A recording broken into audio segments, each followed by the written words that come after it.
Manichitrathazhu re release ചെയ്തപ്പോഴും title song പാടിയ ജി വേണുഗോപാൽ അദ്ദേഹത്തിന്റെ പേര് എഴുതി കാണിച്ചില്ല.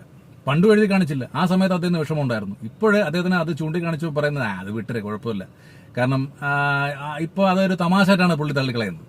അപ്പോൾ ചിന്തിക്കേണ്ടിയിരുന്നത്, അത് ശ്രദ്ധിക്കേണ്ടിയിരുന്ന ആരൊക്കെയാണ്? പ്രൊഡ്യൂസേഴ്സ്, ഡയറക്ടേഴ്സ്, എഡിറ്റിംഗ് ടേബിളിൽ വരുമ്പോൾ ഇവരൊക്കെ നമ്മൾ ബഹുമാനിക്കുന്ന ആൾക്കാരാണ്. അപ്പോൾ അവരാണ് ശ്രദ്ധിക്കേണ്ടത്. ആ പാട്ട് നിങ്ങൾക്ക് ഓർമ്മയുണ്ടോ? അക്കുത്തിക്കുത്താനക്കൊമ്പിൽ കൊത്തങ്കല്ലൊന്നാടിപ്പാടാൻ അണ്ണാൻ കുഞ്ഞ് തന്നാലാകും ചികി ചികി ചികി ചികി. വളരെ നൊസ്റ്റാൾജിക് ആയിട്ടുള്ളൊരു ഗാനമായിരുന്നു. അതിൽ പാടി ചിത്ര ചേച്ചിയുടെയും സുജാത മേഡത്തിന്റെ അവരുടെ പേരുണ്ട്. KJ യേശുദാസ് അദ്ദേഹത്തിന്റെ പേരുണ്ട്. ഇദ്ദേഹത്തിന്റെ പേര് മാത്രം അവിടെ ചൂണ്ടിക്കാണിച്ചില്ല, എഴുതി കാണിച്ചില്ല. റീ റിലീസ് ചെയ്തപ്പോഴും ചെയ്ത് കണ്ടില്ല.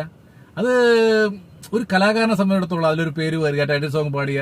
നേരെ മറിച്ച് ഇത് എൻജി ഷുമാറിന്റെ ആയിരുന്നെങ്കിലോ, അല്ലെങ്കിൽ വേറെ ഗായകന്റെ ആയിരുന്നല്ലോ, പണി പാളിയാണ്. കാരണം ജി വേണുഗോപാൽ അദ്ദേഹം വേറെ വിവാദങ്ങൾക്ക് ഒന്നും പോകാറില്ല. പക്ഷെ ഇത് അവകാശമാണ് ഒരു കലാകാരന്റെ.